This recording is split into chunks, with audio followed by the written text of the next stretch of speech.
Hey, Woody, ding. Hey, Woody. Yeah, we're on now. So I guess it's just the two of us right now. Because we'll wait for a few minutes, get some, see who else shows up. Um, I'll wait. How was your day today? Do anything exciting?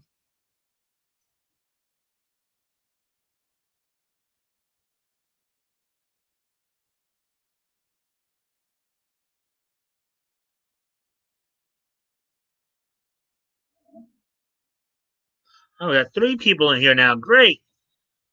Things are rising up a little fast here. Back out. Back out. Let's see. What would Woody do back in '62?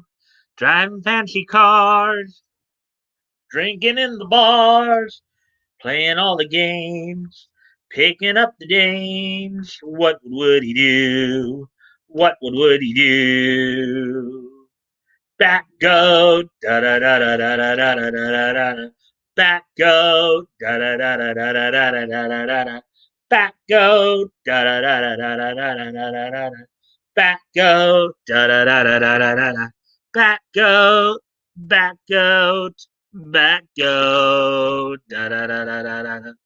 Back go, back go, back go, da da da da da da da. Anyways, guys, so how'd your day go today? You guys do anything exciting?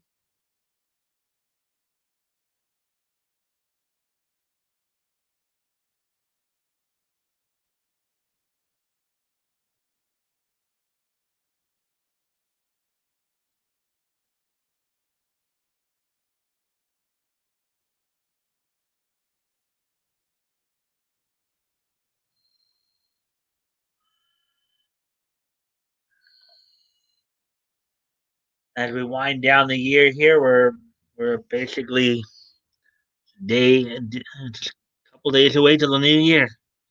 Nothing too exciting. Nope. Uh,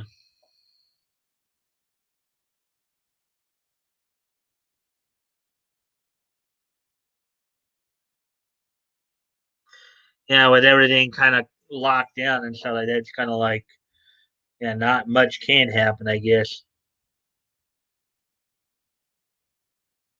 Uh, anyways, yeah, and ATC's already always on me about being late, even though I usually, you know, over the last couple of days, of course, I've started going live with the studio 5 seconds before the actual start time because it takes a couple of seconds for the YouTube to catch up.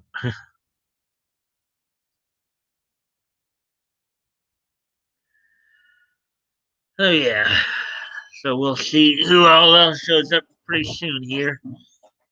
Let's see. Actually,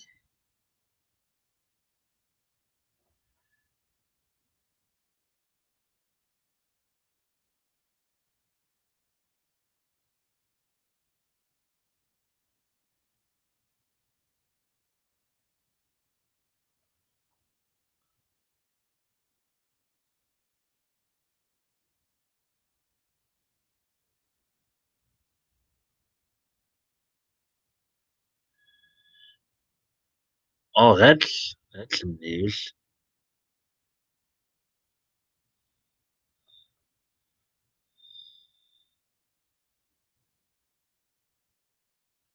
Hmm.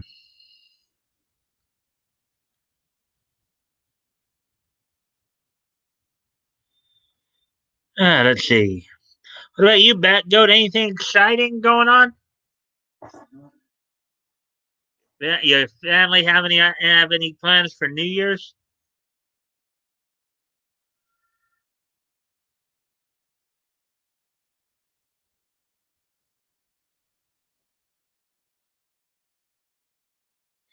I don't do anything today. I didn't do anything. Hey, it's cold and yeah.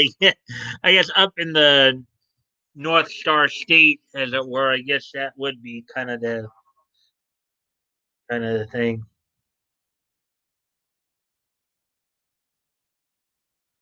Yeah, like some of the well, and it's kind of funny because you know, as I remember you living up there in Minnesota and stuff like that, I'm thinking Little House on the Prairie. The TV series depicted the Ingalls family living there, for years. But from what I understand in the books, they actually only lived there in Minnesota, in Walnut Grove, Minnesota. For just a matter of a few months, I think. So, again, as they say, taking dramatic license.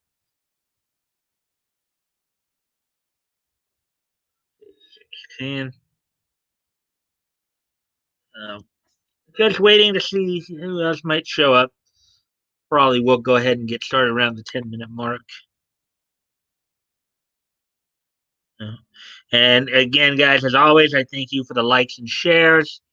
Hopefully, we can get some more people in here soon. You know, yeah, yeah. So I saw that, of course, the Knuckleheads are going to have a stream tomorrow. Well, I don't know if it's the Knuckleheads anymore, or if it's Knucklehead based on what ATC was saying. But I guess we'll just wait and see. Excuse me a moment while I go off camera.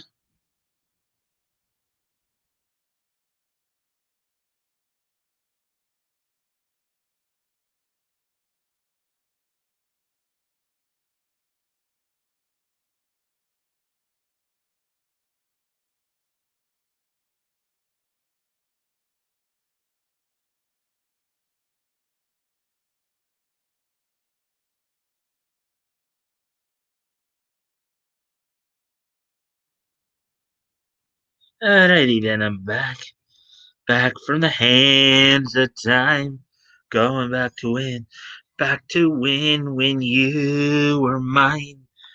We gotta go back, baby. Excuse me once again.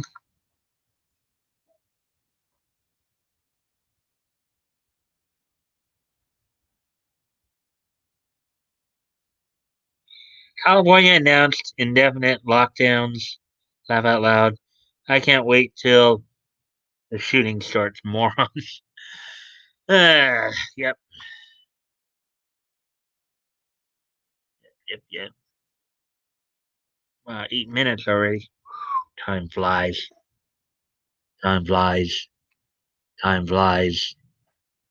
Time flies. Time flies. Time flies. Time flies. Like a bunch of pigeons. Like a bunch of pigeons.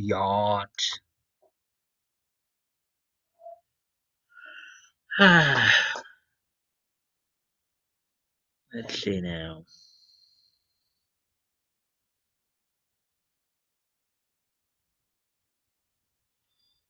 Oh, we're just past the 9-minute mark.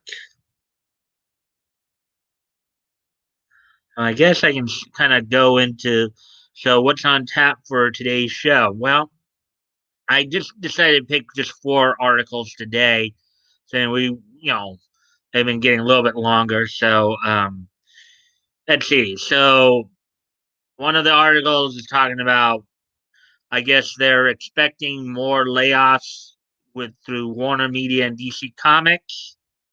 Another story I'll be talking about, looking through, is Jim Lee was talking about. I guess he has some, you know, art of Stanley, um, some tribute art. Let's see what else. What else is there?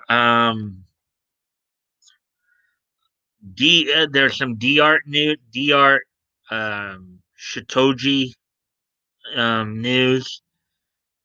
And Jim Belushi is asking his fans for anime suggestions. So that's all that's happening tonight, along with, of course, this day in each history. Let's see what Batgo just said, and then we'll probably get started here. Now that past the 10-minute mark. See the fake COVID death? The senator that died of a heart attack, the lying bastards said COVID related. They are asking for trouble. Um, I don't think it wasn't a senator who died. It was a it was a House member. It was a representative. It wasn't a senator. It was a House member. I know. I think I know what you're talking about because that's been talked about the last couple of days. The guy was 41, died of a heart attack, but yeah, but they've been doing that ever from the start. They've been trying to link any and all deaths to COVID. Again, it's a tactic. It's a tactic any intelligent person should be able to see right through. It's a scare tactic to try to get control of people. Okay.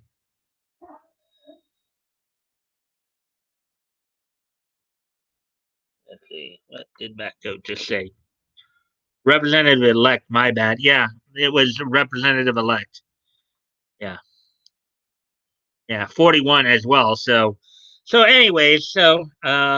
all that being said, let's go ahead and get into the stories here. I see Woody had something to add there. The good news is nobody died of the flu in 2020, at least according to official records. How about true that, Woody? At least according to official records, because as we know officially, COVID is the only cause of death to happen in 2020. Anyways, let's get to the stories now.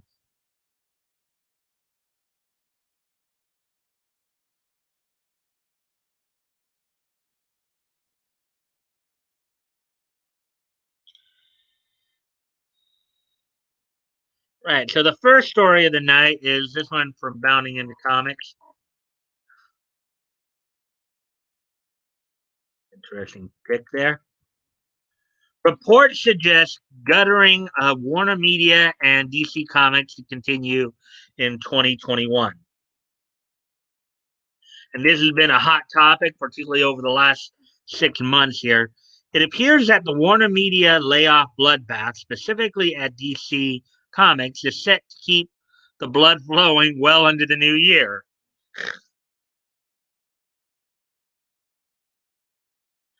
Apparently, the layoffs, which have already claimed the jobs of such longtime DC executives as now former co publisher Dan Didio and now former editor in chief Bob Harris, um, failed to trim enough fat, as Bleeding Cool reported over Christmas, that a third wave of layoffs is coming in the new year. No suspected names were mentioned, though at this point, one has to wonder how much more talent the company can afford to lose.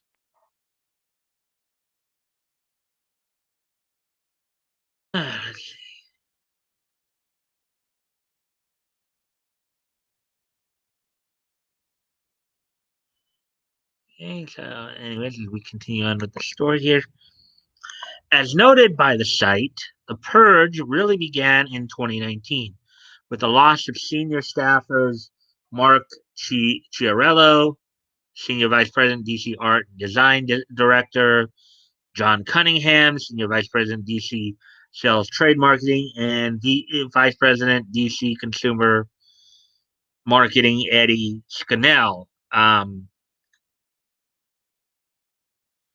Though it was Didio's February ouster that grabbed headlines and made everyone start paying attention. I've seen Dan Didio's name on a number of credits and like some of the DC cartoons and stuff like that. So, um, Cyberfrog creator and former Green Lantern artist Ethan Van Sciver has been following the situation very closely and saw a lot of this coming. In a Christmas Tide YouTube update.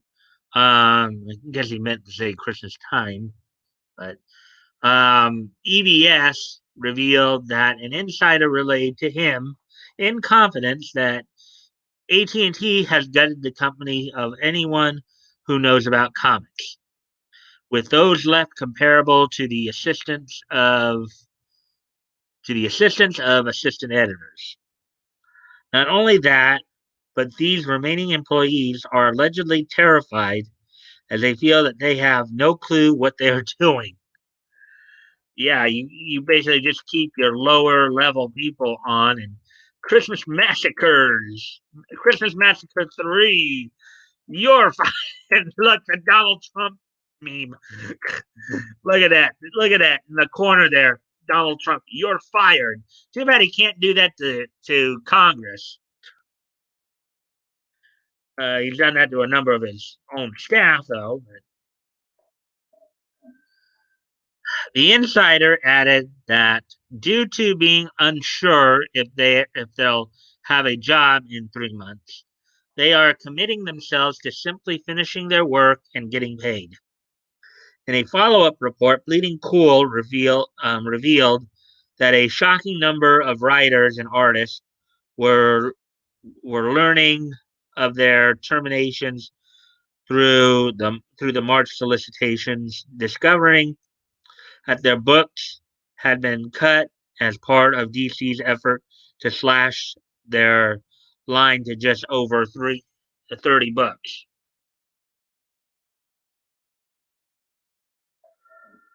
Oh yeah, I think this scene's actually from the Final Crisis, maybe it's Infinite Crisis storyline. Because here's Earth 2 Superman. That I guess is supposed to be Earth 1 Superman.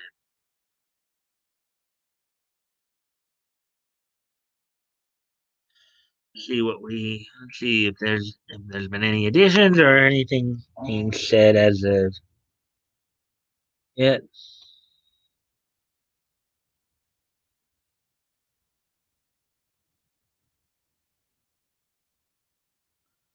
I guess we're still just yay EBS whoop whoop.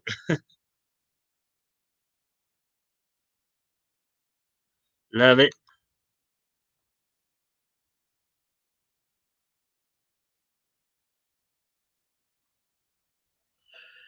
Let's see. DC Comics has solicited 39 items totaling 1,896 pages, costing $221 for March, reports Bleeding Cool.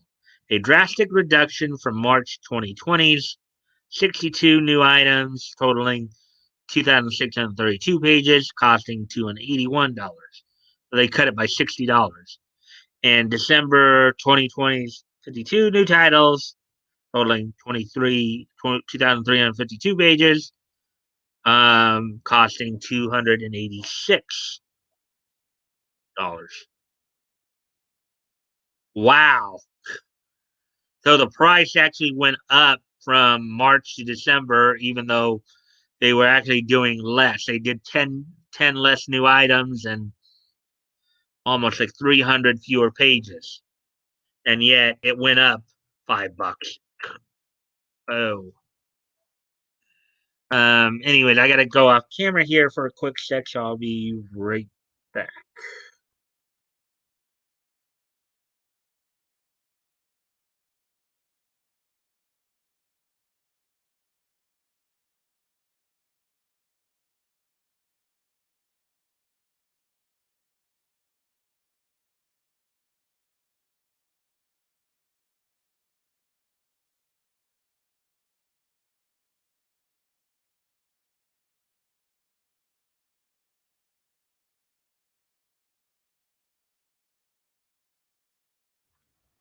All right, I'm back. I'm back and better than ever. This is the definition of karma. Yeah, I'm guessing that's pretty much true there. Back out. They add that the last round of firings may have purged whoever was supposed to notify the laid off staff members, and they were getting walking papers.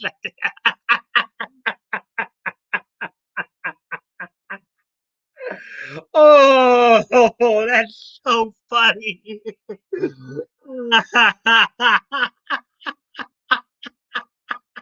I gotta read that again. I gotta read that again. That is just hilarious. They add that the last round of firings may have purged whoever was supposed to notify the laid off staff members they were getting walking papers. Oh my God.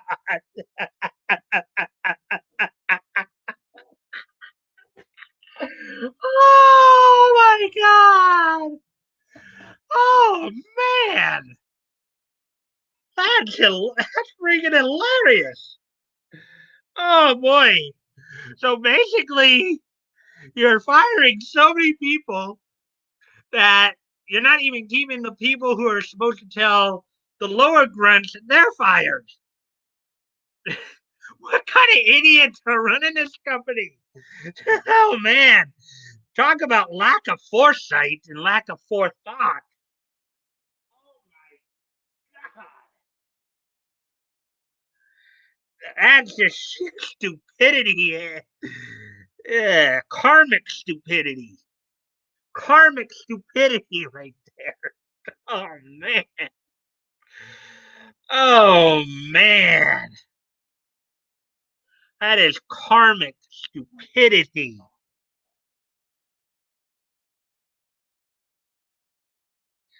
That's unreal. Yeah, laugh out loud. It's hilarious. That is, I mean, we have a bunch of simp Odells here. We have a bunch of simp Odells here running these companies.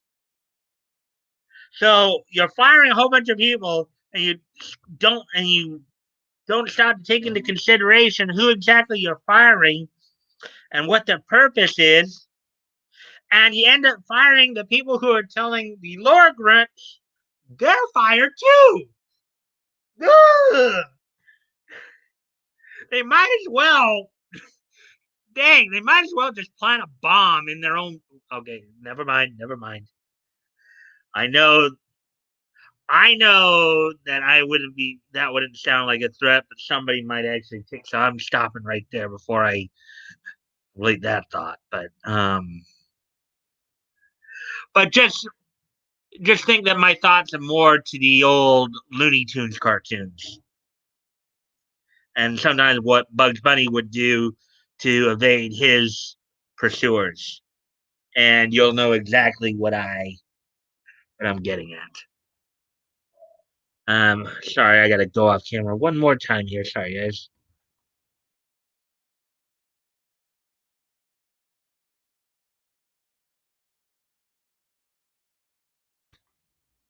Anyways, so back to it then. Let's get back to this article. Let's see how much more karmic stupidity we can find here to laugh at.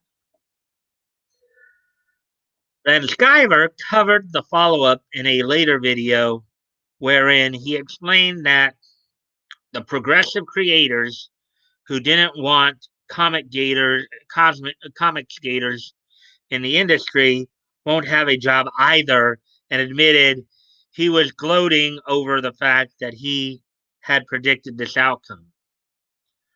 Yeah, I mean, he's got a point there. I mean, and that I know that's been talked about by a lot of people in our circles. You know, you go out and try to cancel everybody else, eventually you're going to get canceled yourself, right? The irony of ironies. You go out to cancel everybody else, and then you get canceled. You get canned on the can. You can on the can. You get canned on the can.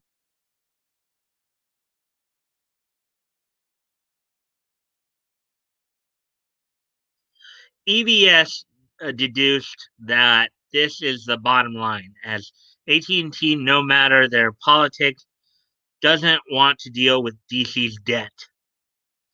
Yeah, a debt that they kind of created by going woke. Um, bottom. Okay, we already read that part. Oh wait, no. The bottom line, EBS did. Okay, okay. Oh, we read that part. Wait a minute. Did they?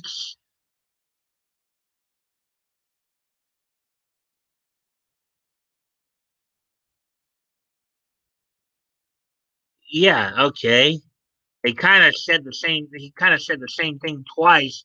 Bit redundant here. The bottom line, EBS deduced is that AT&T doesn't want to deal with DC's debt, regardless of politics, as they are already set to lose hundreds of millions from their new Golden Child HBO Max. Get woke, go broke. A lot of higher ups were paid massive salaries and bragging about their contracts, according to EBS, who foresaw the AT&T's cost-cutting measures would spell the end of those big contracts. You're fired.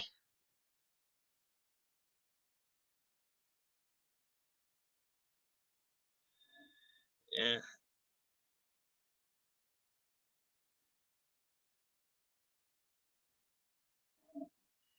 D. Wright, he's gloating. He predicted this. They have been awful to him and his family. EBS is laughing and pointing. Yeah, well, I mean, what do they say about Karma? Karma's a female dog. Of course, you know the actual word, but I won't repeat that actual word. Rhymes with witch. Starts with a B. Karma is a female dog or a word that rhymes with witch that starts with a B. Anyways, moving on.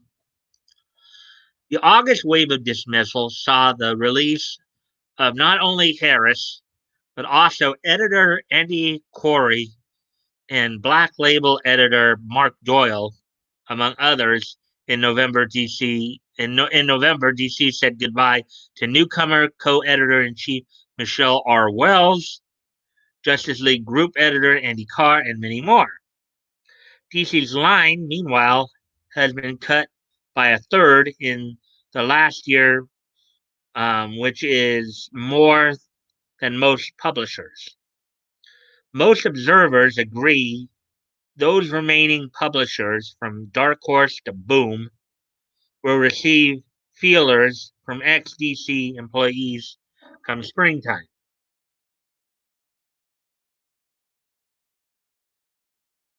What do you make of the latest DC development? Let us know your thoughts on social media in the comments below.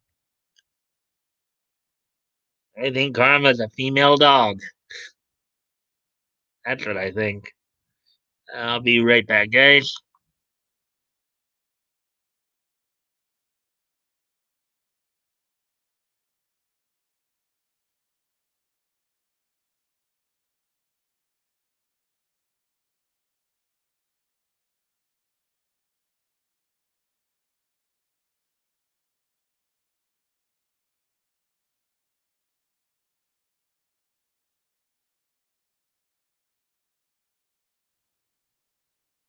So that's a pretty funny article.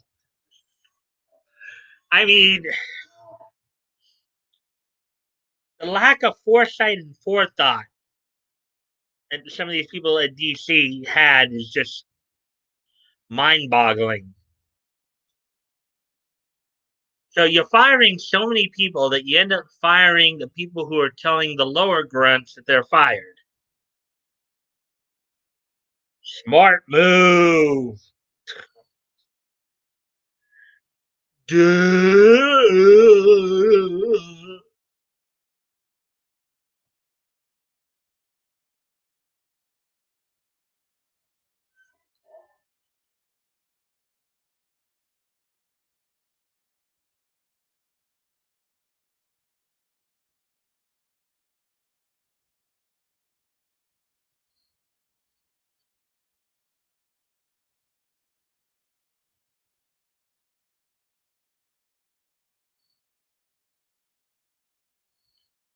Mm, mm. Gotta go off camera one more time. Sorry about this, guys.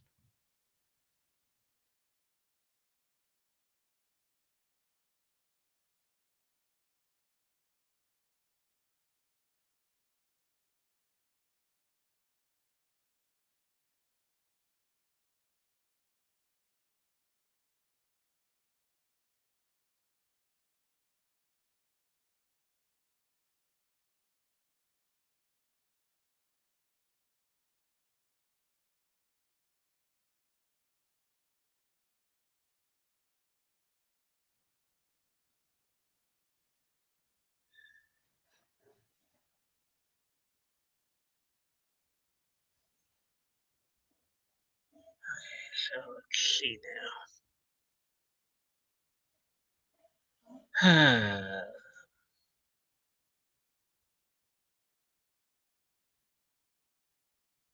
This is something I read already. Or hilarious. Honestly, I don't care about horrible people losing their jobs. I think the extent of our actual, I think we can all agree we have no sympathy for any of these clowns. Um, they kind of did this to themselves, basically.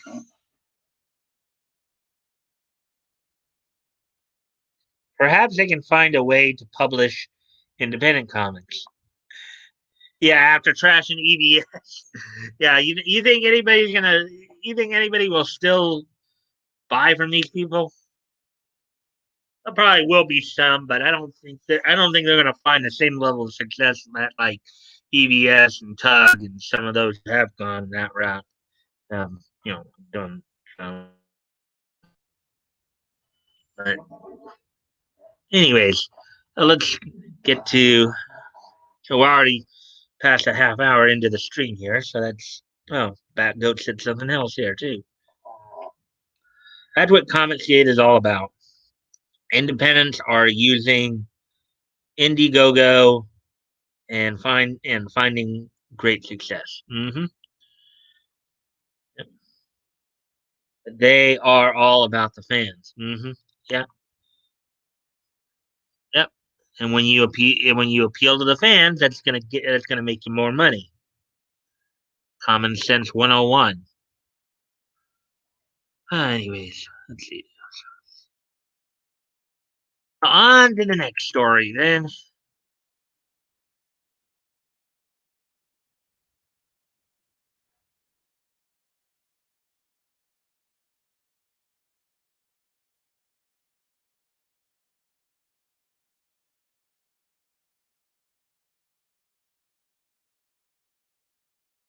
Here we go. Here's the next story we're gonna look at. Sorry guys, I gotta go off camera one more time here.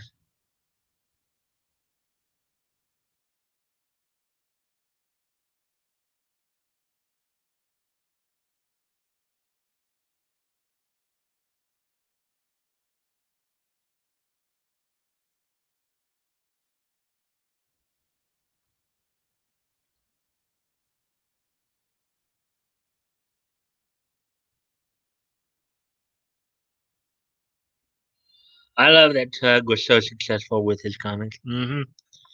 Yeah, and I still have this link to his latest in a Go-Go project. I don't even know if he's still running that or not because I haven't been seeing him as much streaming or anything like that lately. So,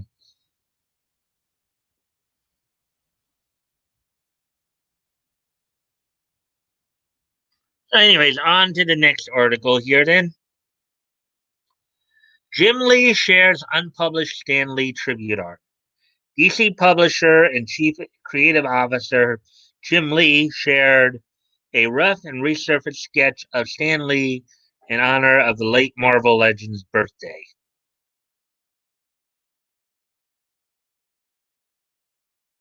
DC publisher and chief creative officer Jim Lee revealed a long lost tribute that was created for comic book legend and founding father of Marvel Comics, Stan Lee.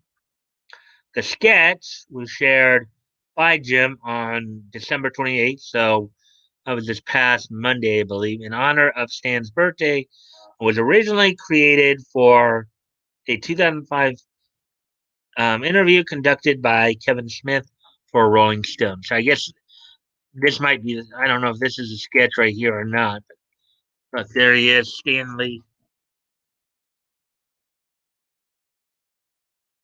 Now, I don't know if you guys knew this, but prior to being known as Marvel Comics, originally Marvel Comics was originally known as Timely Comics. Okay, so here's the actual tweet here. Layout for a Rolling Stone interview of Stan Lee conducted by Kevin Smith way back in '05, which would have been like 15 years ago. Unsure why it never progressed beyond the layout phase. Maybe the RS editor um, didn't care for it. Regardless, fondest birthday wishes go out to Stan, the man who we all miss dearly. Okay, so this is a sketch right here. It does look kind of cool. What do you guys think of that? What do you guys think of that sketch?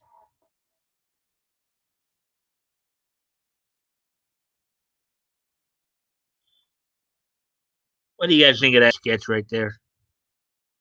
Does kind of look cool.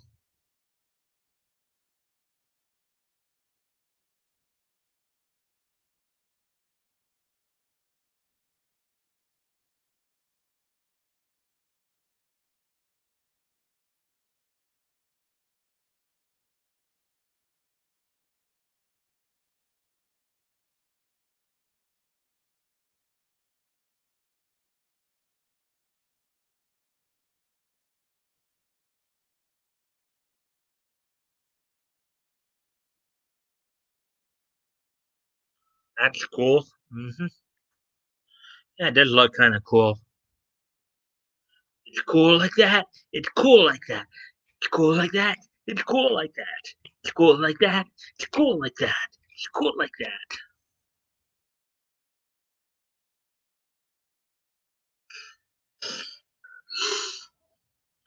The image features a gigantic stand resembling something close to Marvel's Galactus, with arms stretched out in a looming pose. Um, one of one that loses all menace as it features Stan's famous ear-to-ear smile. Um, Several other characters are featured in the sketch, including two roughly drawn comic book heroes and a terrified Silent Bob, one of Smith's well-known creations. Hmm.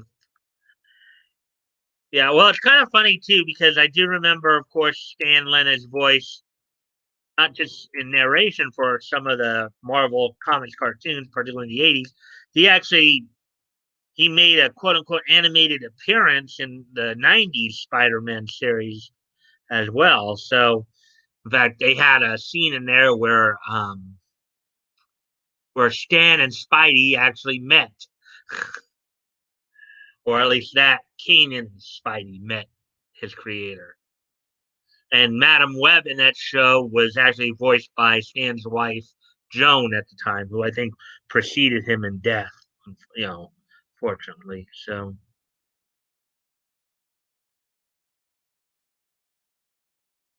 let's see.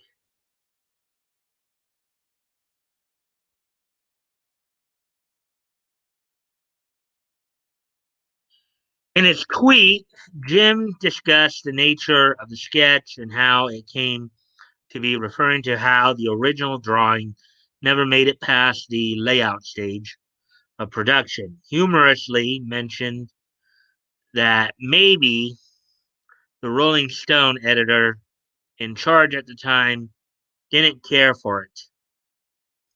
Jim also mentioned his fondest birthday wishes, Stan the Man, who we all miss dearly. Who, and we of course read all that in the um,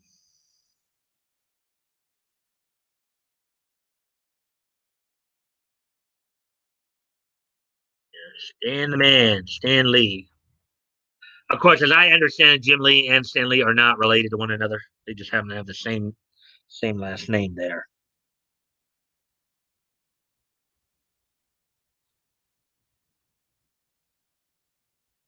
Respectful of Big Daddy Stan. Spider-Man, Spider-Man, does whatever a spider can. Spins a web any size. Can't you see? Just like flies. Look out. There goes a Spider-Man. Is he strong? Listen up. He's got radioactive blood from a from a tree. From a Take a look overhead. Hey there. There goes a Spider-Man. In the still of night, at the scene of a crime, like a streak of light, he arrives just in time. Spider-Man, Spider-Man, friendly neighborhood Spider-Man. Welcome he is yours. Action is his reward to him. Life is a great big hang up. Whenever there's a hang up, you'll find a Spider-Man. Okay, my voice cracked a bit there. But anyways,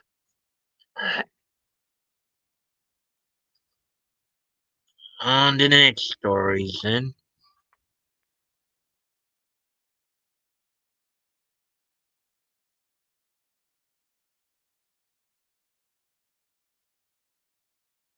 We'll look in the desert for a drop to drink. You will look in the ocean for a tumbleweed. When it comes, you know you're the one. Okay, so now we did some, of course, some comic stories. We got some anime stories here. Um, Still only three of us after like 42, almost 43 minutes here. Anonymity, I think, is running a little late tonight. Leto, I guess, there's a way to work maybe. By the time they get here, we're going to be done with the stories. Um, D. Art Shitagio founders on how current events help bring attention to their studio. So let's take a look here. The Art Shitagio founders Arthel and Darnell Isorn discussed how the current political climate helped bring attention to their anime studio.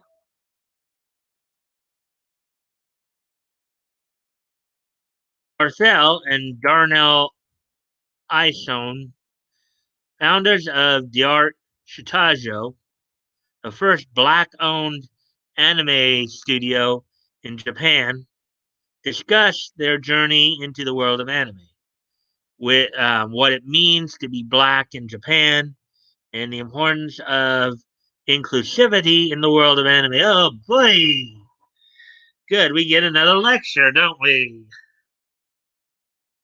Um, During the appearance on Steve on Watch, the brothers were asked by Steve Harvey why they think there seems to be so much buzz around D'Art Shitagio now. I think now there's just so much going on. I think there's just like this perfect storm that is a culmination of many things, Arthel said. Um, there's just this huge boom with anime becoming popular. Just the culture of anime in general in starting to be popular all over the world. And the second thing I think also contributes to it, that there's this major focus on diversity or shining a spotlight on voices that we haven't been hearing, both with race and minorities, as well as different genders. I think world has kind of got to the point where we want to hear everyone's voices.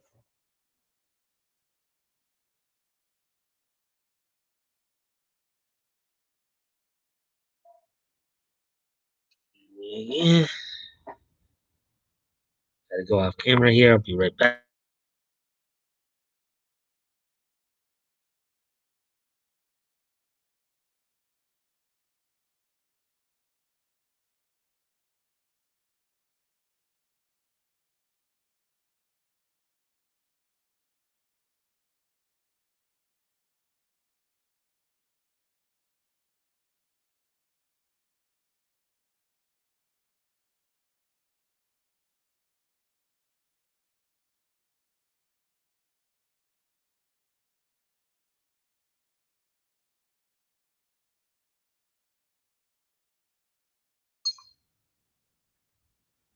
Let's see now.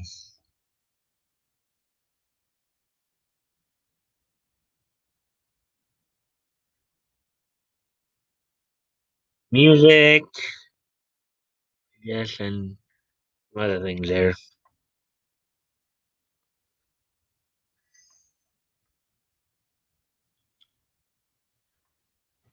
Founded in 2016, D'Art Shitagio may not be a household name, but the studio has been involved in a number of high-profile animated projects over the last decade.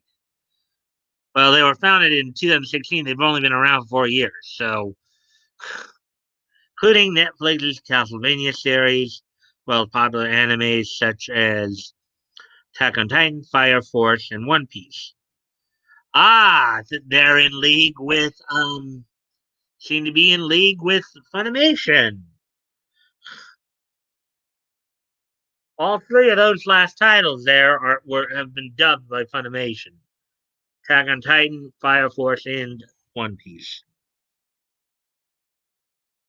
Most recently, Dr. Shitagio created and directed an anime-style music video for Snow Child by The Weeknd, which portrays the artist's feeling towards the trappings of the music industry and its vices, including money, sex, and drugs.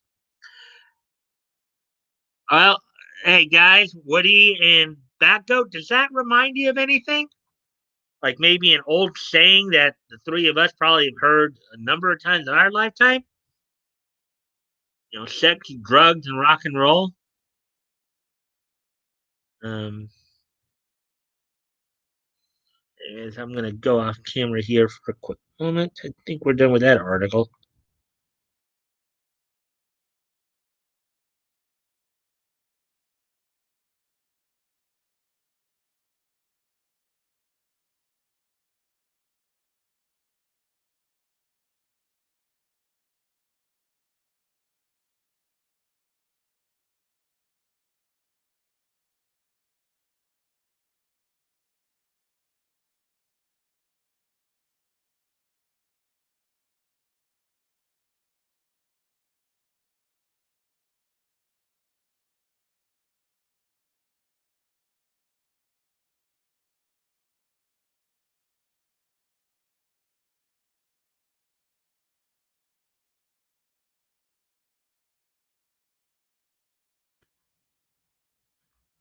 All right, I'm back.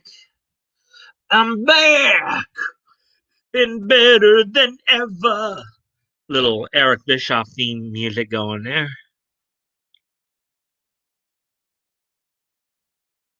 At the um okay, let's see.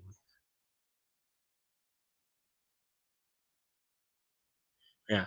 The Weekend is even depicted as a classic shonen protagonist at one point, fighting off a pair of were panthers with glowing pink energy batons before transforming into a cauldron of bats and flying away.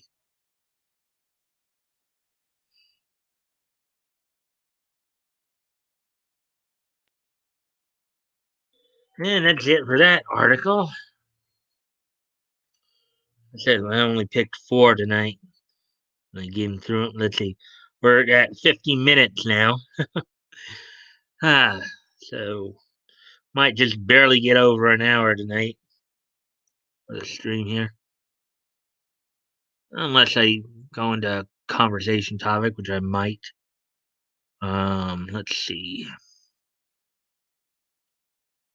What did I? Oh yeah.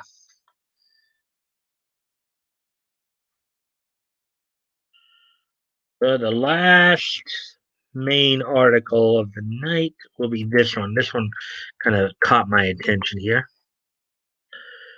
and it will probably catch yours as well. This one's about Jim Belushi. Jim Belushi wants your anime recommendations. Years after working on a Studio Ghibli production, actor Jim Belushi asked his fans for some anime recommendations. Comedian Jim Belushi is looking for some anime recommendations. Any anime fans out there? I always loved Studio Ghibli after I worked with them. However, I don't know much else, the actor wrote on Twitter.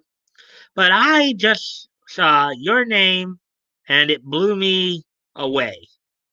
What is out there? Come on, some of you guys have to be nerds. Fess up. Belushi um, provided his Belushi provided his voice talents to the Studio Ghibli film My Neighbors the Yamadas.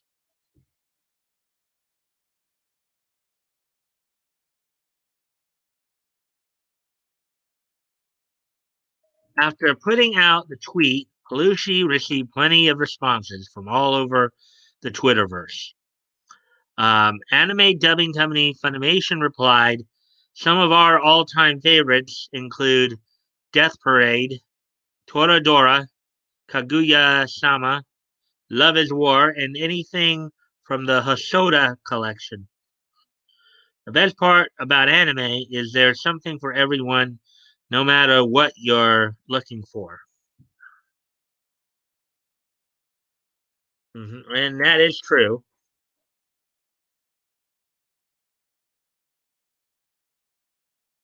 Anime streamer Crunchyroll channel in a well in as well replying, if you have got the time to invest in a series, can't recommend keep your hands off um, can't recommend keep your hands off hands off Isoken enough. It's a love letter to the art of animation and the passion that makes ideas come alive on the screen.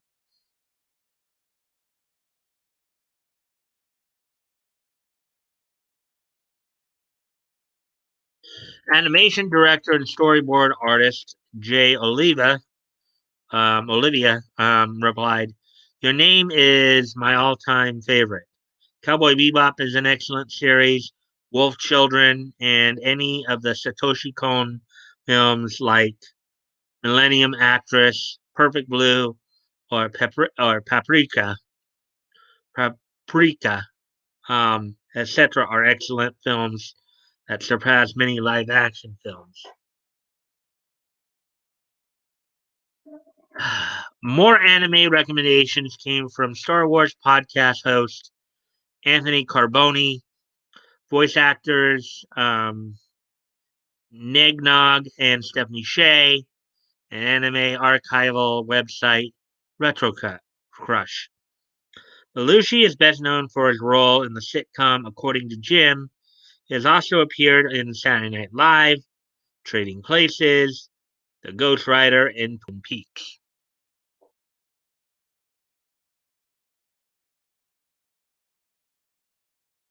Oh, that's it right there.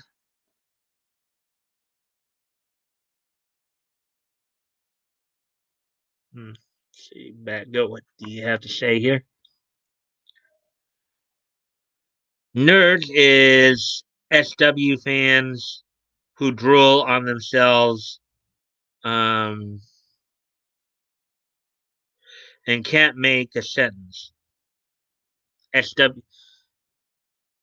social warrior fans, I guess. Geek means people like us who go in depth and research our hobbies.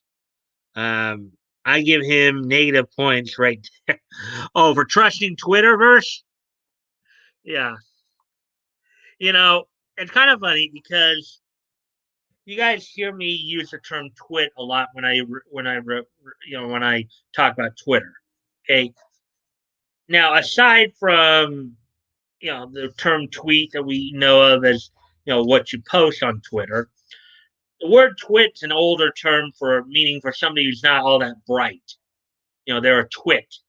Okay, their brains don't seem to work like they should. So, Star Wars, sorry, and no problem.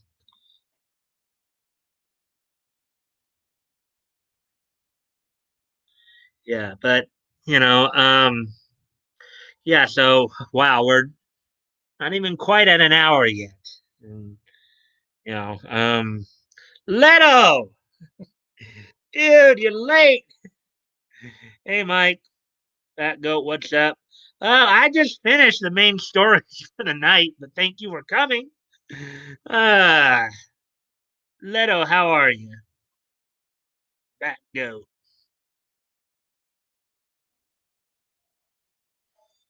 Mm.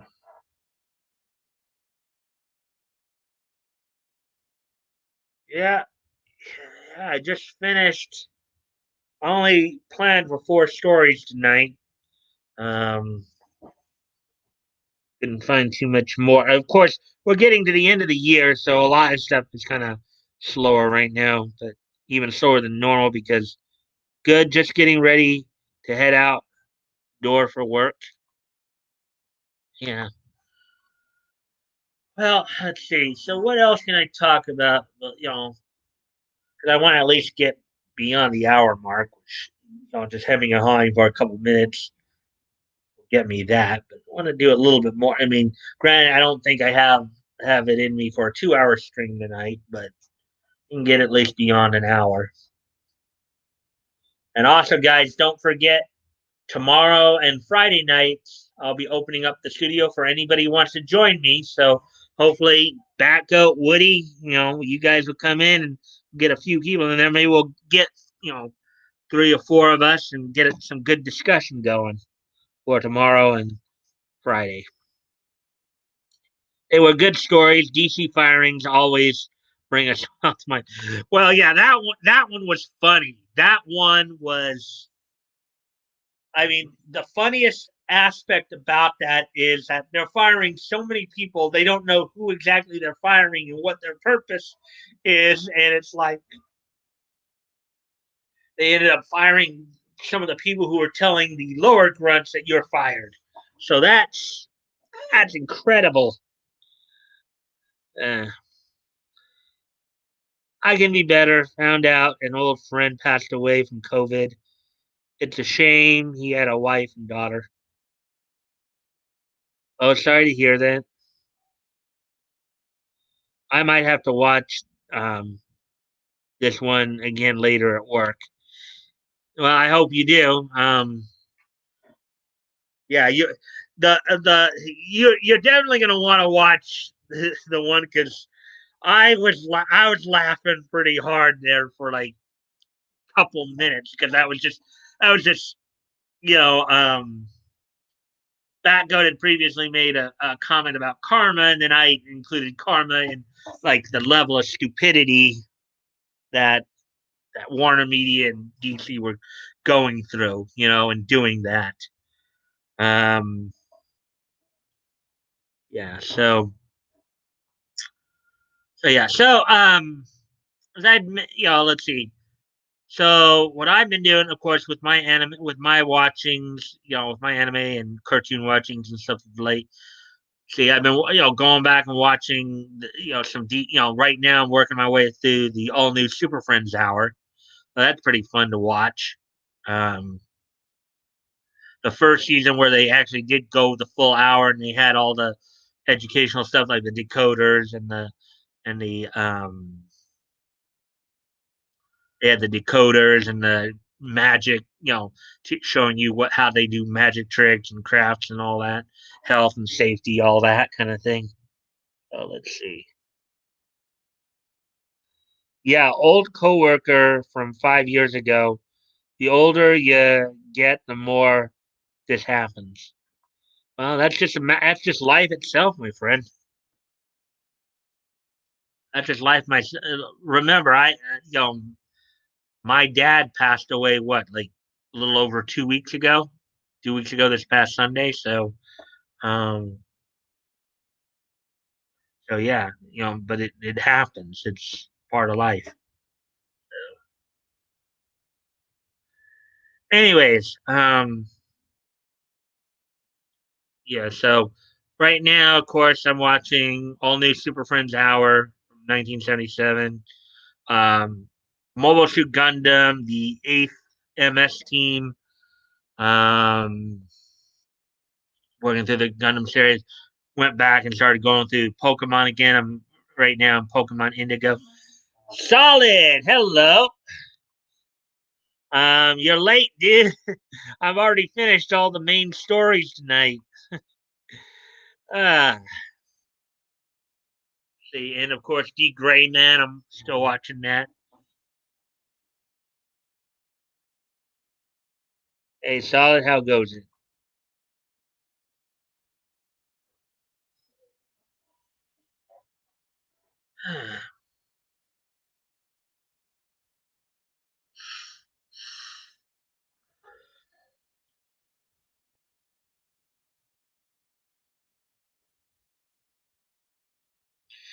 Yeah, and I do appreciate all the likes and shares you guys, help me out with in terms of getting more people in here. That is a that is I do appreciate that. Um, Again, a reminder because we had a couple people just come in case you didn't hear. Just a reminder that for tomorrow night and Thursday, I'll be opening up the studio again for anybody who wants to join me, and we can just talk and hang out about whatever comes to mind. Preferably in the realm of manga. Let's see.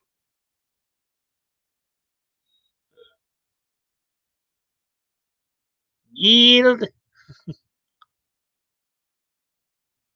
All right, I'm out the door to work, so I don't chant much. Laugh out loud. Yeah, it's great, solid. Peace, Leto. Have a good one. Again, sorry to hear that.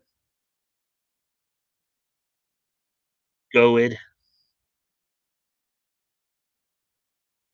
It's life. Thanks, back up.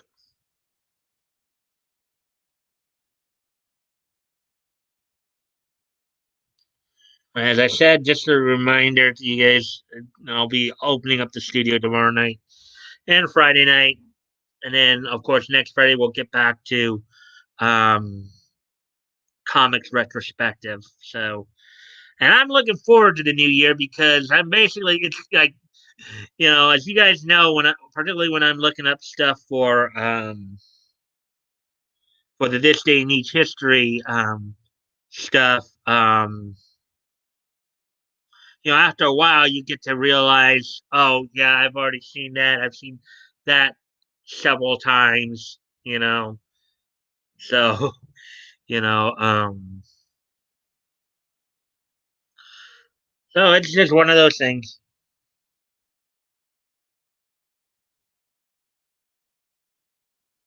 Three of my old EMT medic partners have died since I retired. It sucks.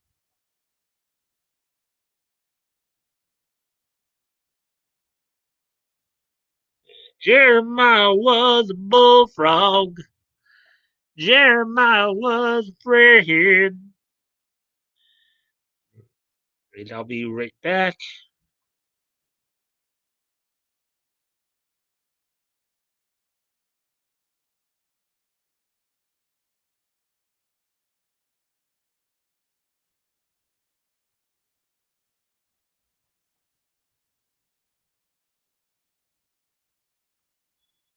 Yeah, so let's see now. And of course, for my nighttime animes right now, I'm of course rewatching the Irresponsible Captain Tyler, which is a good, it was a funny one to get into. I recommend it for anybody who likes dopey characters. Let's see. I'm of course I just finished Crest of the Stars and starting Banner of the Stars tonight. Rewatching those. Um, Also, what just started watching Avenger as well. Anime Avenger. That one's a pretty interesting one to watch. And then, and of course, have been watching Log Horizon. That's all that I've been watching of late in terms of animes and stuff like that. Um,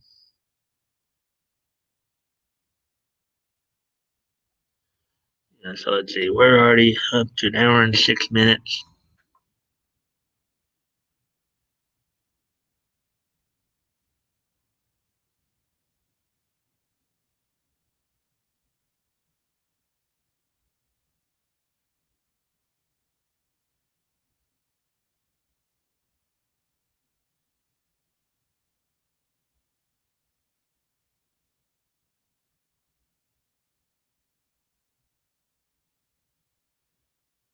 Yeah, I like you.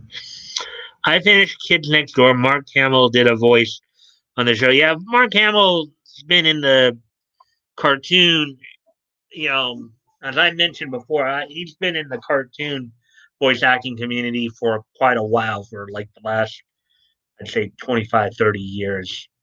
You know, he usually tends to get like kind of funny because it's kind of a contrast from Luke Skywalker, but he gets like a lot of, he does seem to get a lot of psychotic villains. He did Joker in the Batman the animated series. He did Hobgoblin in Spider Man. Spider Man the animated series in the '90s. And let me look up. See, there was one more thing. I know he was the nemesis on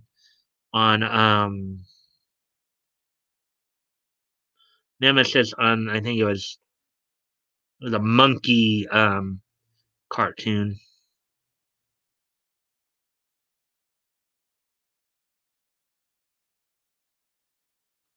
Let me see.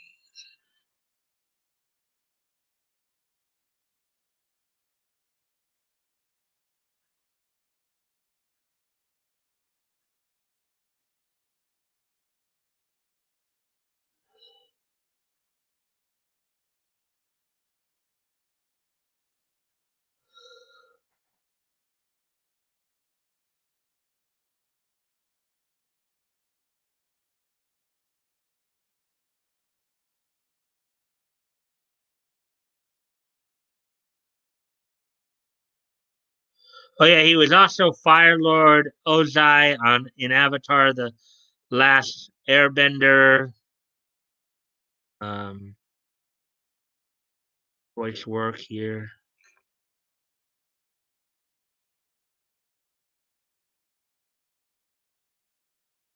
Well, apparently his voice acting career actually goes all the way back to the '70s.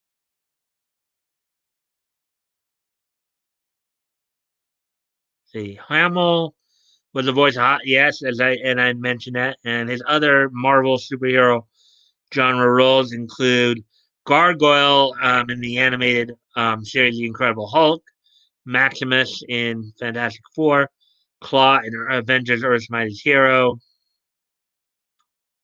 You know, he would voice Solomon Grundy in The Trickster, as well as Joker in the DC animated series.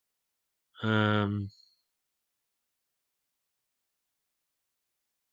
let's see. I know. Let's see. Where was that other one? I know that there was.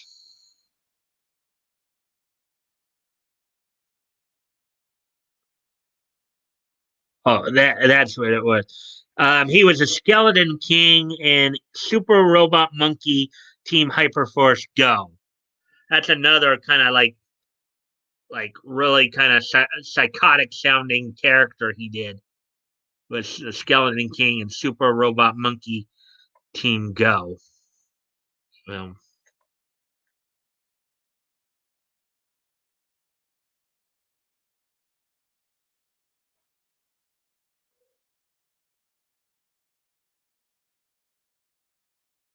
I like the last Airbender cartoon, not LA. Right. I think he was Toilet Nader on Kids Next Door. Ah, that must have been funny. You don't like the guy, and then he plays a toilet. Yeah. Actually, the funny thing is that the guy who does the voices of number 1 and 2 also voices Sai in Naruto Shippuden. Ben Diskin. Um, yeah. Um. Oh, yeah, let's see. Solid.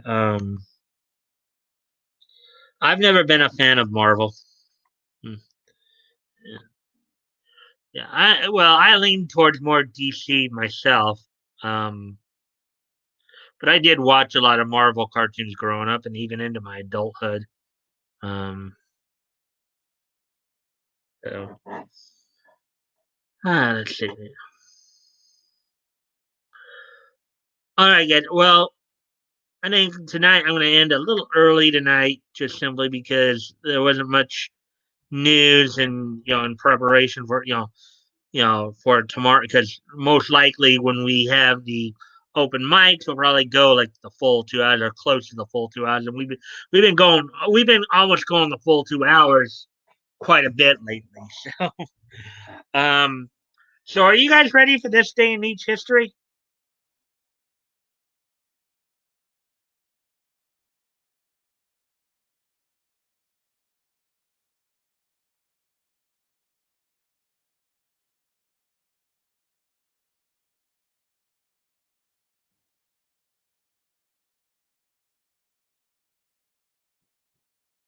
It would seem things have gone a little silent.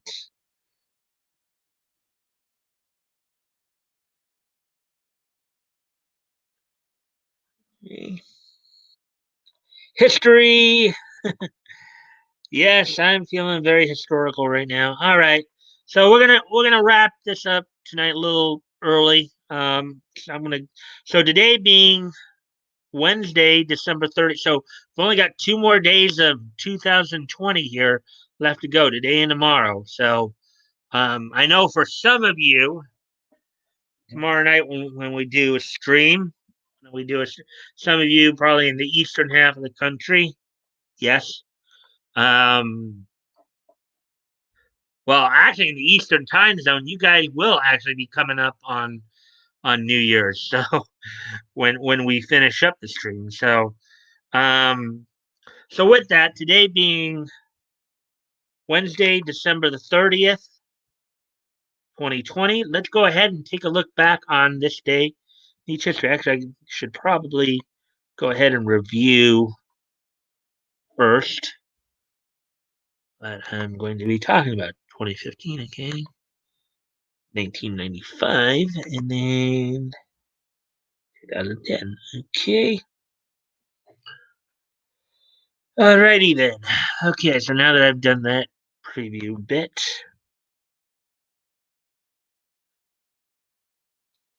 hands on the steering wheel, Letta. Uh,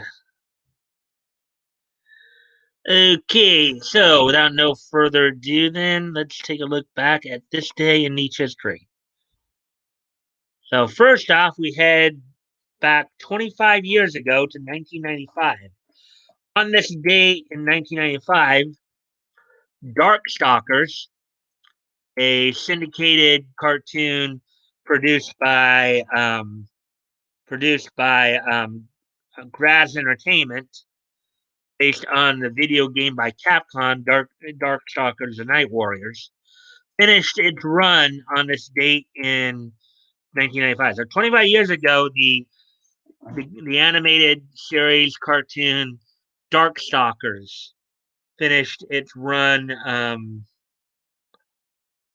finished its run, its syndicated run. So don't think it was. Hadn't even heard of it before, but it ran for just one season. Um, so with that being said, moving on then on to the next piece of history. Um, which would be this one.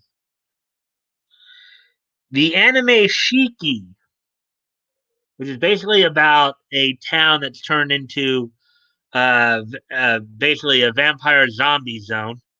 Um, on this day, Shiki um, would complete its run on Fuji TV in Japan. On this day in 2010, Shiki, the an anime produced by Dame Studio, would complete its run on Fuji TV. So that, and then one last piece of history for this date, and that is, and we 2 nights in a row we get to talk a little bit about Archie. On this date, 5 years ago today, so the Shiki happened 10 years ago today, but on this date, 5 years ago today, the 265th issue of Archie Double Digest Winter Annual went on sale on this date 5 years ago today. It was 192 pages, and the cover price was $5.99, so just under $6 for this thing. Sounds like a good price to me for that size of book.